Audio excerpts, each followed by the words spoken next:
This is the Marketing Umbrella Podcast, where it's all about getting the information you need from successful leading marketers to build and grow your digital marketing agency. Brought to you by Itamar, founder and CEO of Umbrella, the technology platform and brand that is powering thousands of marketing agencies around the country. Find him at umbrellaus.com. And now, here's your host, Itamar Shafir. Welcome to the Marketing Umbrella Podcast, where we talk with successful marketing experts about ways to build and grow a digital marketing agency. Our guest today is one of the most influential voices in search marketing. He is the editor of Search Engine Roundtable, the news editor of Search Engine Land. He is the speaker at Search Engine Strategies and Webmaster World pub conferences. He hosts a radio show. He consults to leading companies in the market, and among others, he was awarded the U.S. Search Award, U.S. Search Personality of the Year. He's the CEO of RustyBrick agency. I'm excited to say hello to Mr. Barry Schwartz. Hi, Barry. Hey, thanks for having me. Well, Barry, I can just go on and on with your experience and all your achievements in search marketing. But before we jump into that experience and how we can help agencies with that, our listeners, why don't you tell the listeners a little bit about your background and how you got to working around search marketing? Sure. So my brother and I, Ronnie and I, we started a company while we were actually in high school. We're twin brothers, called RustyBrick. We build basically back then, this was like 1994 or so, basically websites for small businesses. Eventually it was like, all right, going to prospects and meetings and websites were just simple stuff. We actually started building like content management systems before they were called content management systems, then software to help businesses run, then mobile apps and iPhone apps and Android apps, taxi cab software, emergency room hospital software, and so forth. And we constantly built a lot of software for our customers. Some of that software had front-end websites. And then it was one of our customers came to us and it was like, how do I get my stuff to rank in like Alta Vista or back then, MSN or whatever these old search engines were, like Lycos and stuff. So I started to like Google stuff. Well, back then it was Alta Vista or whatever, and try to find stuff out there about how the search engines work. And then I joined a bunch of these online forums and a lot of these discussion forums. Back then it was like these old platforms of like just people using aliases, like not using their real names, talking about how search engines work. And back then it was really interesting. It still is very interesting. And I kind of got hooked on it. It was just a very, very passionate thing that I found was so super interesting that, how the search engines would actually start to rank stuff, how Google started to come on board and how their algorithms were different from the others. And then how the search marketing community wasn't named that back then. It was just basically online marketers building websites for themselves or for clients, how they would go ahead and try to like rank their clients really well for their keywords that really mattered. And just tracking the changes across the industry over time was something that I became very, very passionate about. So I started a blog back then, one of the first blogs in the space called Search Engine Roundtable, where I basically just documented what was going on and what was changing in the industry. I also started writing with Danny Sullivan, who now works at Google, but a site called Search Engine Land to help cover the news about what's changing. And then of course I also help with the conferences. We do a lot of conferences, Search Marketing Expo, XMX we call it. So it's just really I'm very passionate about what's changing in the search marketing industry. It's kind of a hobby for me. I don't necessarily call it a business. My RustyBrick software development company is my business, but the covering and be obsessing about how search engines work is a hobby. Okay. Yeah, look, it's very interesting. I think, like you said, it's getting more and more interesting because it's getting more and more complex. Today, we also have voice search that is adding, another layer of complexity. And what the first question I have for you, what I want to get started is something that, some people are asking me, a lot of agencies are asking me, and I think our listeners selling SEO probably asking the same thing. Well, maybe not the experts, but the people who are selling from the experts. We have, usually when we sell SEO to small businesses, mainly I'm talking about small businesses to medium businesses, you have a national SEO sale, right? A keyword that somebody wants to rank for on page one nationally. Then you have local SEO, which is, okay, I want to rank for this in a specific town. Then you have hyperlocal. So for example, let's say local is Los Angeles and hyperlocal being Beverly Hills, right? Let's say AC Repair in Los Angeles versus AC repair in Beverly Hills.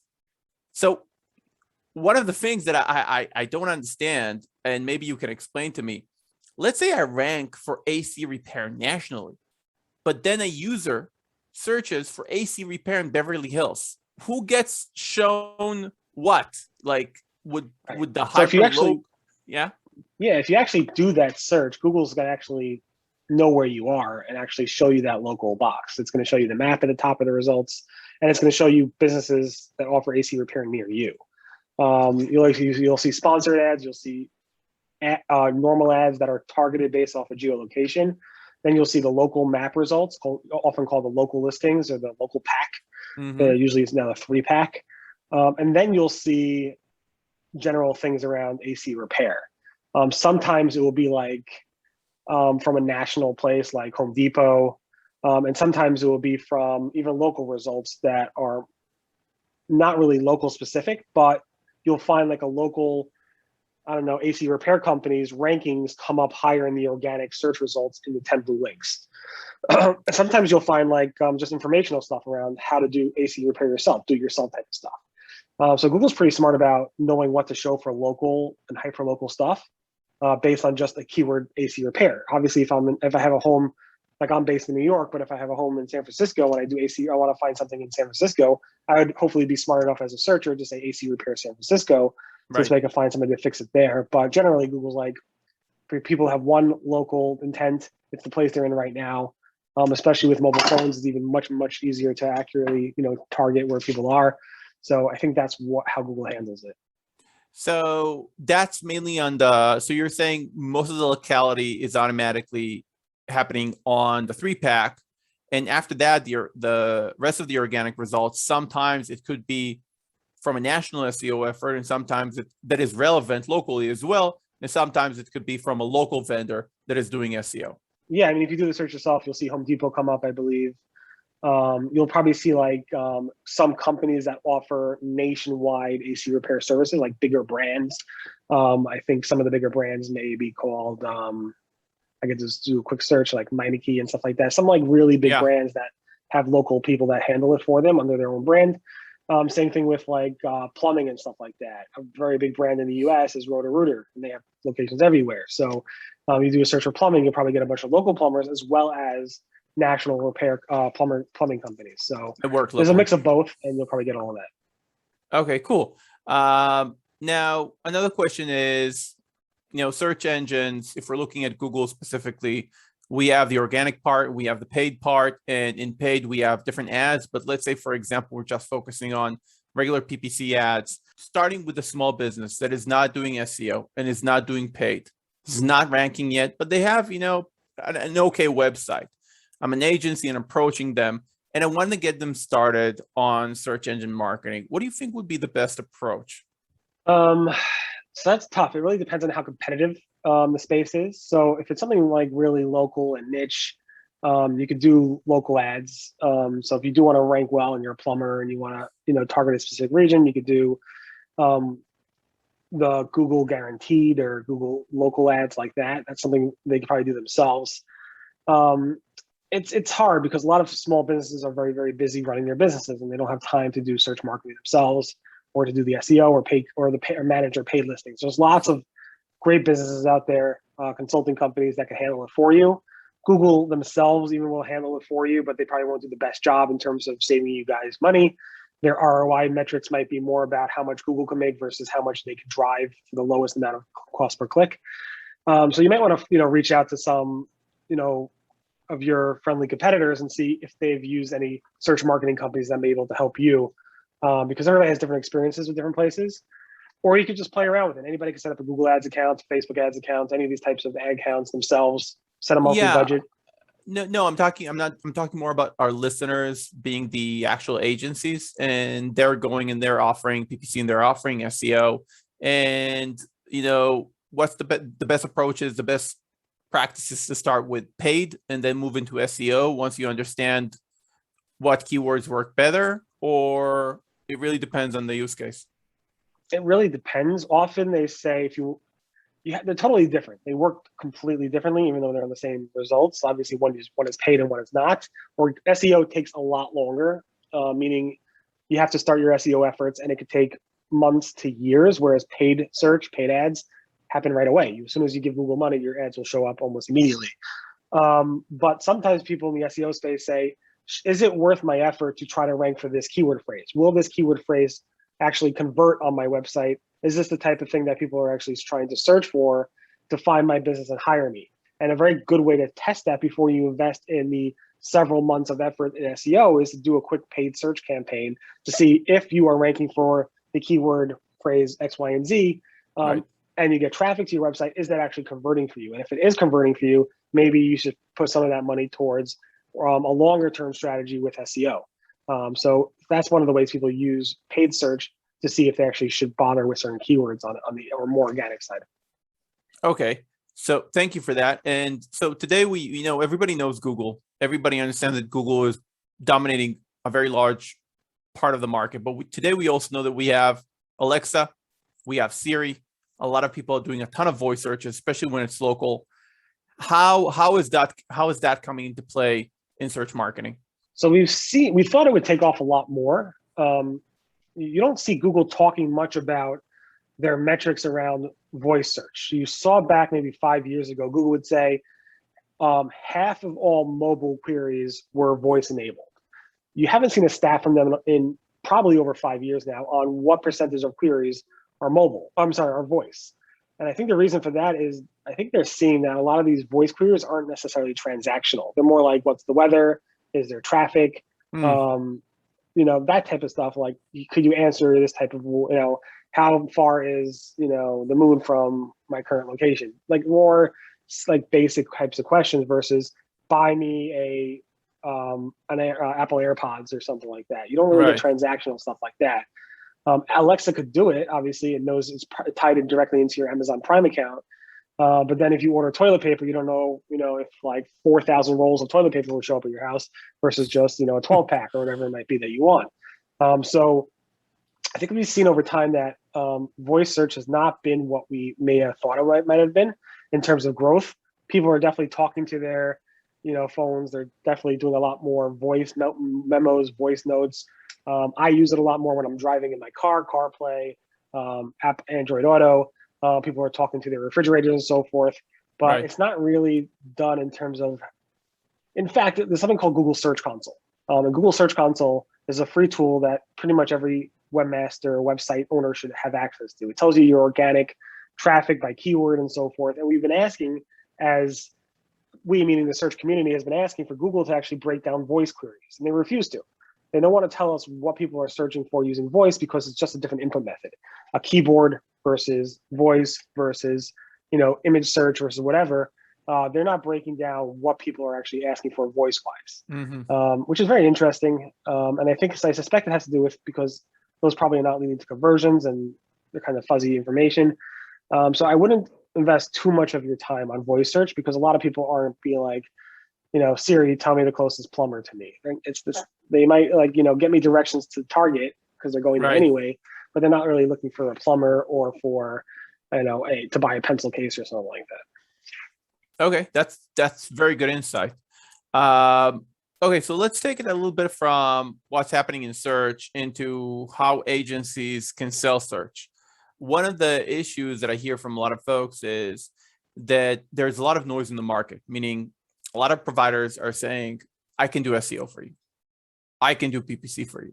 And it's very hard to create a differentiation because at the end of the day, it's the same product. It's the Google advertising is just how well or how good are you at doing it?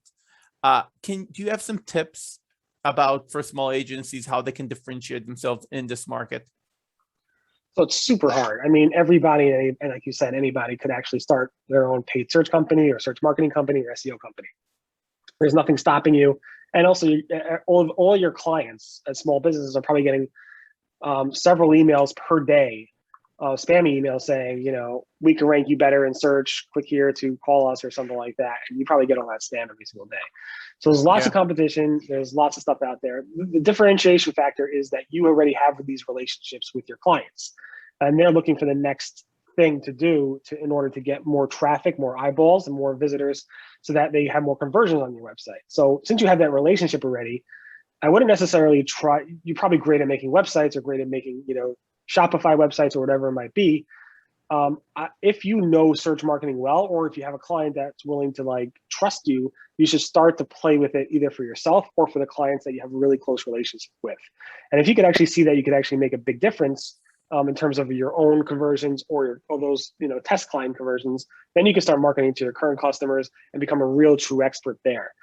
It's a little bit difficult to do, I guess, because it takes time to learn.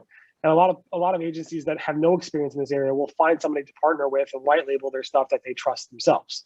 Right. So they might ask their current customers, who have you used? I see you got a lot of traffic from Google. Who do you use for that? And maybe you should contact them and say, can I outsource some of this to you? Or maybe offer go to courses. I know we have XMX, the search marketing conference, which teaches people how to do this themselves as well. But yeah, I mean, it really depends. I mean, I wouldn't try to burn any bridges by offering clients stuff that you're not good at, and then it turns out that you fail at that task, but you're really good at something else, and then they fire you because you kind of con them into hiring you for that other task. I agree 100%. If you don't know what you're doing, you should white label from an expert. But once you become really good at it, and then the way to differentiate yourself is really to share a lot of that information on your own blog or on your own social media account, or to speak at events. A lot of these events are now virtual.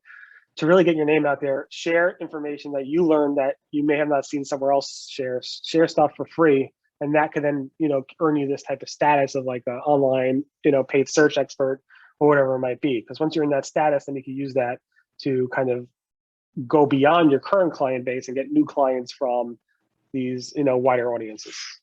Yeah. These are great points. I also found that if you try to add some unique selling proposition to SEO, if you can stand behind it, something that is pay-per-result or something that is comes with some sort of guarantee, maybe you can break a little bit of the noise, creating the trust where other people are asking for 6 months commitments with no guarantees and stuff like that. What do you feel about making guarantees in local search? This podcast is brought to you by Umbrella. Have an agency? Check out umbrellaus.com to grow it today. I have a hard time making guarantees on anything search, honestly. It's not like so when it comes to like somebody building a website for somebody or a software product, there's a spec, you can build it or you can't build it. It's all in your control. You own control the whole thing. When it comes to especially SEO, not necessarily paid search, but especially SEO, organic stuff, there's so many variables that you do not control. Google has constant Google algorithm updates rolling out constantly. There's more competition coming in left and right constantly. And for you to guarantee that you can rank number 1 for, rank number 2 for whatever keyword phrase, or generate this amount of traffic for a certain type of keyword phrase, there's nothing you can guarantee about that in terms of guaranteeing that position will last for a certain amount of time, because as soon as you sign that contract, tomorrow Google could release another algorithm update that flips everything upside down. And your client can get hit by a penalty. There's so many variables that are not in my control or your control to make that guarantee. What people have been doing to kind of soften that blow is obviously not marketing around rankings or traffic, but more around improving their site in terms of an overall SEO perspective. Paid search is obviously very, very different in terms of like you could spend X amount of dollars and drive X amount of leads and so forth. But even then, there's lots of AI built into that these days where the algorithms shift and you don't know exactly if you'll rank in a certain position, even on paid search. But what some people have been doing, instead of not just charging monthly fees or guarantees, is basically saying like charging like a commission basis or like some type of like affiliate type of way. So if I drive X dollars to you, I want Y% of those dollars. You don't have to pay me a dime. I'll just take Y% of whatever dollars I drive to your business. And some people make that. It's easier for some small businesses to handle that, as opposed to just charging like $20,000 a month on whatever it might be. Yeah. Okay, great. I really like when people try to go the extra distance, even though it's a little bit of a risk. Not something they can't stand behind, but something that breaks the noise and makes the customer feel more comfortable with you. Because like you said, people are getting solicited left and right. regarding SEO, it's very hard to create a differentiation. And speaking about differentiation and going back to search itself, you recently posted an article speaking about personalization in Google search, and you said it's actually pretty rare and light outside of location. Can you expand a little bit about personalization?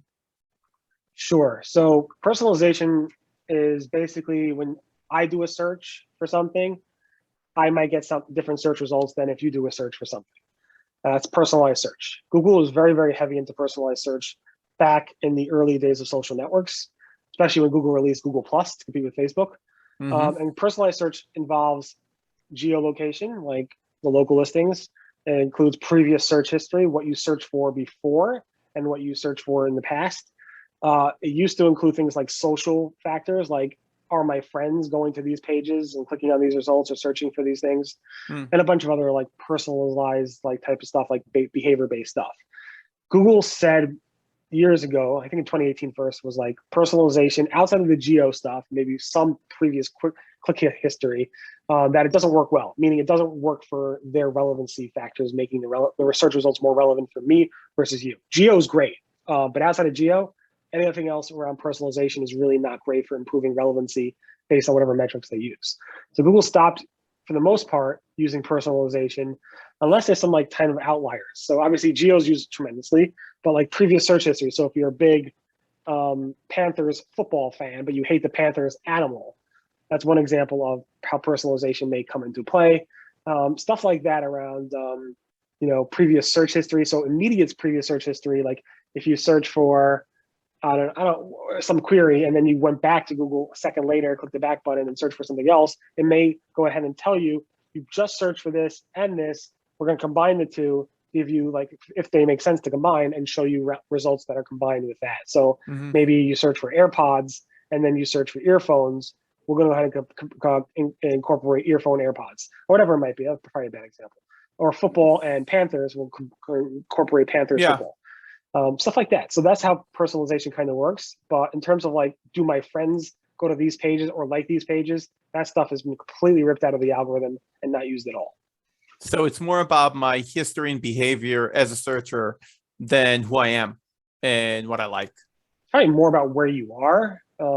History is probably also very lightly used because it's not, in most cases, it's probably not so important. But it's the personalization is mostly used based on where you're searching from versus other behavior.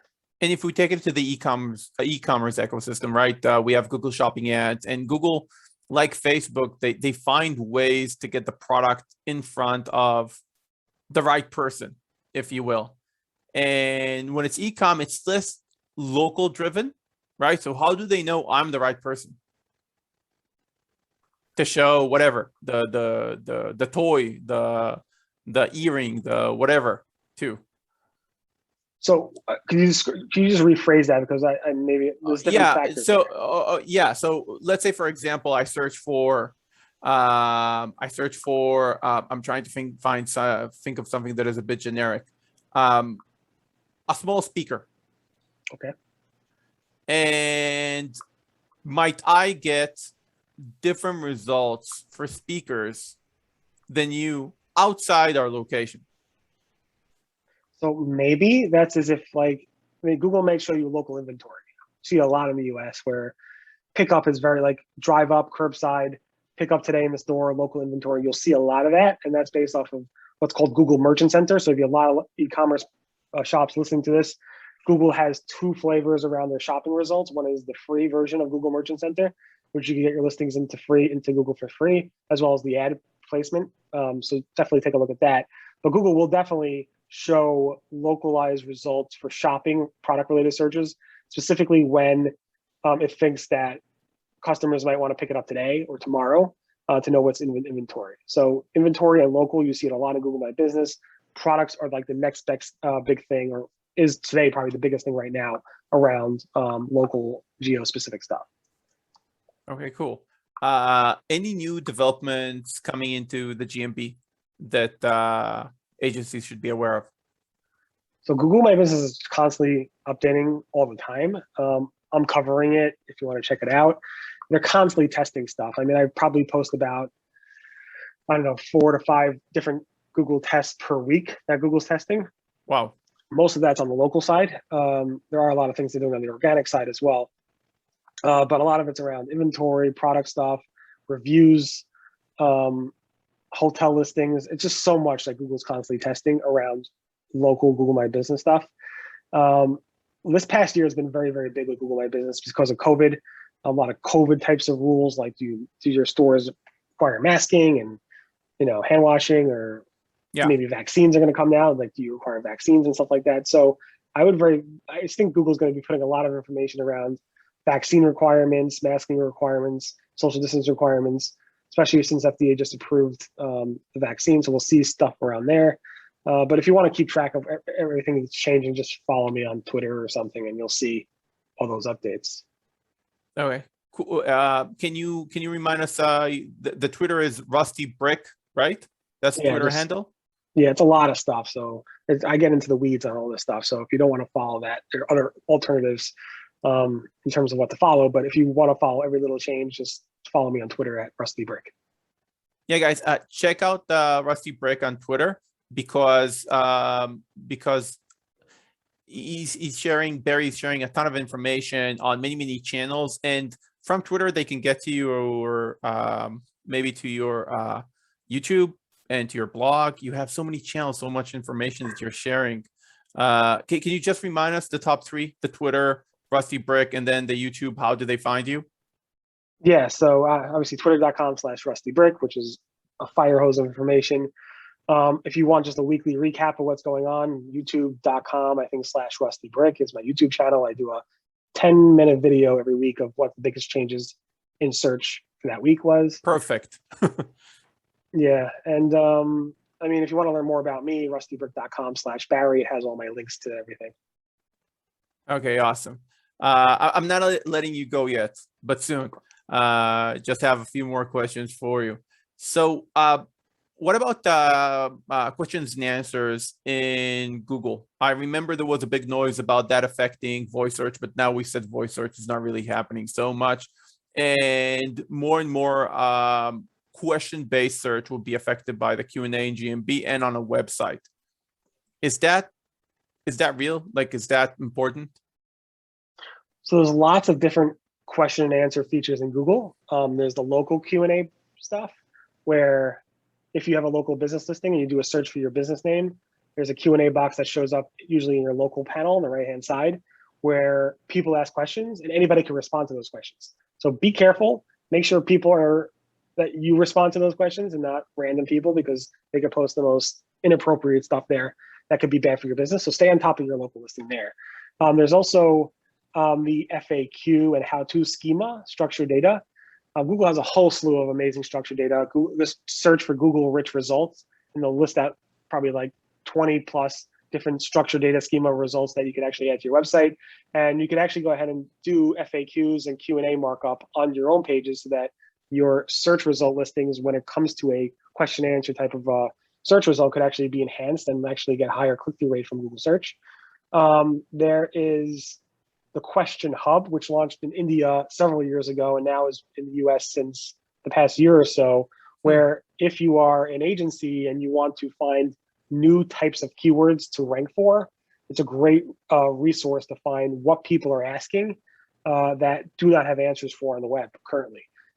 So it's more popular. It was more popular in India because there wasn't that much content for that language. Like, the languages in India, English is mostly saturated with stuff, but with COVID, Google's like, hey, we should probably release this in the US because there's not so much great content about COVID, at least when it first launched.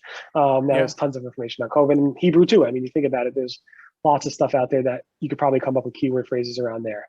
There's just so many things around Q&A. I can go on for probably an hour. So I don't know if you want me to keep talking. But I'm reading between the lines from what you're saying. It is important, right? Q&A, all the maybe especially the schema tags outside the looking at the FAQ outside the Q&A of the GMB that you're telling us to stay on top of. Obviously, would you say schema tagging, marking your website for questions and answers is very effective?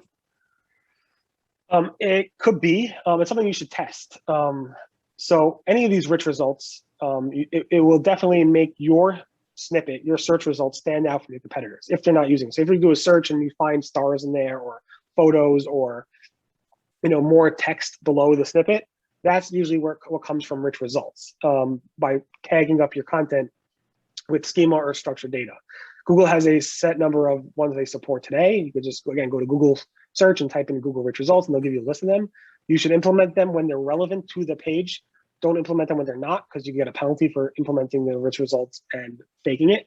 And then you can actually track to see if it actually has an improvement on your click-through rate and your impressions on your website using Google Search Console. Google Search Console gives you this performance report that lets you filter by rich result type. And you can say, since I implemented this rich result, has my click-through rate gone up or down? So with the FAQ schema, a lot of people are complaining that people are just getting the answer on the search result page and not clicking to my website. In those cases, it might not be great for you to implement it unless you don't want that traffic. Because a lot of the FAQ stuff is more about customers searching for questions and answers and not necessarily buying something from you. They just want the answer to something they already maybe purchased from you. It's more of a customer support thing. In that case, you're saving bandwidth. They're not going to your website, and it's costing you less than them going to your website and maybe calling you. They're just getting the answer in Google search. But when it comes to products, maybe you want to put the reviews stars and the price markup, that might be worthwhile because it might lead to a higher click-through rate with people purchasing from their website. So you got to track each one, implement them, see if you should keep them or not. And obviously think about the query, because not all queries are queries that would actually convert, and some of them you don't want them to convert. Do you think Google is the best search engine? Currently, yes. I mean, I think they're the best. There's a lot of people that have been trying to compete. There are a lot of people who tried to compete in the past. So obviously the big ones right now are Microsoft Bing and DuckDuckGo. But there's a new search engine called Neeva that's trying to compete. There's some old ones that were trying to compete in the old days that are no longer around. Will there ever be another search engine that could compete with Google in a real way, outside of like Google has like 90% market share probably? I don't know. I never say never, but we'll see. It'll be very interesting. It's an easy market to get into. It's hard to be really, really good at, and Google's way ahead of the game. So yeah. So right now you're saying Google is also the best. It's not just the biggest. It also provide very good value, right? Yes. Okay. Why don't you tell us a little bit about RustyBrick?